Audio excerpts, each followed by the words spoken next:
نبی صلی اللہ علیہ وسلم نے شکرانے کے طور پر اس میں روزے رکھنے کا حکم دیا۔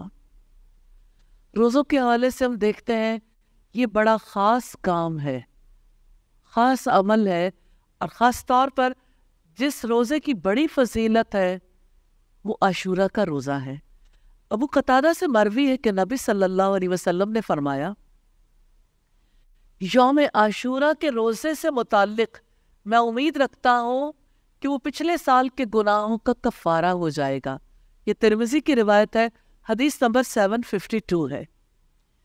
ایک اور روایت میں عاشورہ کی فضیلت یوں بیان کی گئی، سیدنا ابن عباس کہتے ہیں کہ میں نے نہیں دیکھا کہ نبی صلی اللہ علیہ وسلم کسی دن روزے کا ارادہ کرتے ہوں اور اس دن کو کسی دوسرے دن پر فضیلت دیتے ہوں، مگر اس دن یعنی عاشورہ کو اور اس مہینے یعنی ماہ رمضان کو دوسرے دن اور دوسرے مہینے پر فضیلت دیتے تھے۔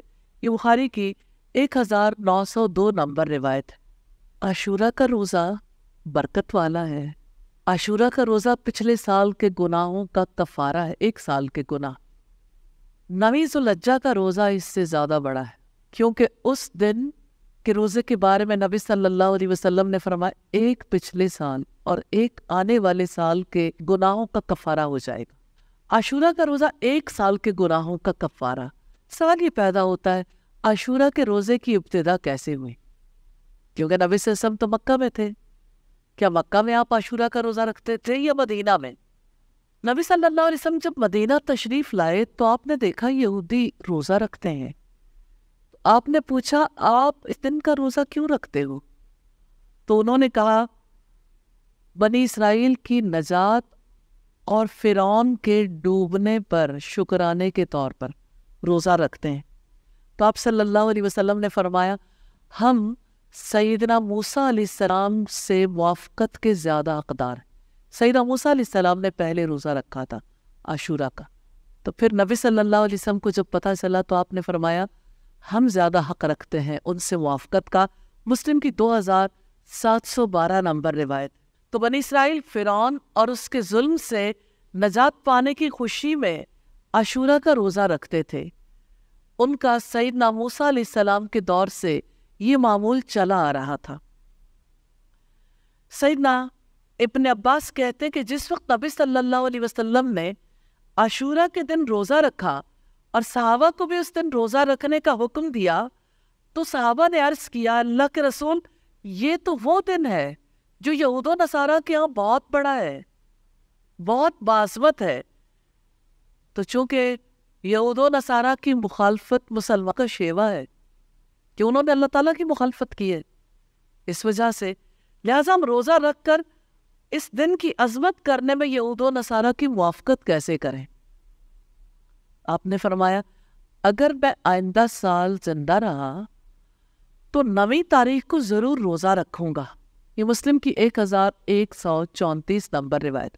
اور آپ صلی اللہ علیہ وسلم اگلے سال زندہ نہیں رہے، لیکن آپ کا یہ قول محفوظ ہے، آپ کا یہ کہنا محفوظ ہے۔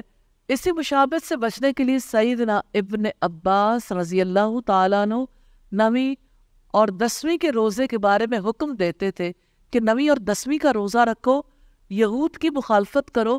ترمذی کی 755 نمبر روایت۔ سیدنا ابن عباس کہتے ہیں عاشورہ کے روزے کے بارے میں یہودیوں کی مخالفت کرو اور عاشورہ کے ساتھ ایک دن پہلے یا ایک دن بعد کا روزہ ملا لو، یعنی ایک اکیلا روزہ مت رکھو۔ مسند بزار کی روایت ہے 2385 نمبر پر۔ علامہ ابن حمام فرماتے ہیں عاشورہ کے دن روزہ رکھنا مستحب ہے۔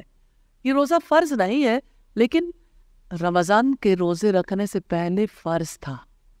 مستحب عمل جو ہے یعنی یہ بہت زیادہ پسندیدہ ہے۔ آپ صلی اللہ علیہ وسلم نے چونکہ حکم دیا تھا اس اعتبار سے سب کو عاشورہ کا روزہ رکھنا چاہیے۔ عاشورہ کی فرضیت کے بارے میں ہمیں پتہ چلتا ہے کہ اس کی فرضیت تو منسوخ ہو گئی ہے، یعنی اگر کوئی نہ رکھ پائے تو گناہگار نہیں ہوتا، لیکن اجر والا روزہ بہت زیادہ ہے اور پہلے مسلمان رکھا کرتے تھے۔ سیدہ عائشہ سے روایت ہے کہ قریش زمانہ جاہلیت میں عاشورہ کے دن روزہ رکھتے تھے، جسٹ امیجن، صرف عیسائی یہودی نہیں، یہ روزہ تو مشرک بھی رکھتے تھے، یعنی مشرکین عرب قریش بھی روزہ رکھتے تھے، نبی صلی اللہ علیہ وسلم بھی روزہ رکھتے تھے۔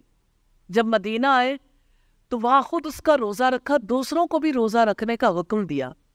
جب رمضان روزے فرض ہوئے تو عاشورہ کے دن روزہ رکھنا چھوڑ دیا، جس کی خواہش ہوتی اس دن روزہ رکھتا، جس کی خواہش نہ ہوتی اس دن روزہ نہیں رکھتا تھا۔ بخاری کی 4234 نمبر روایت۔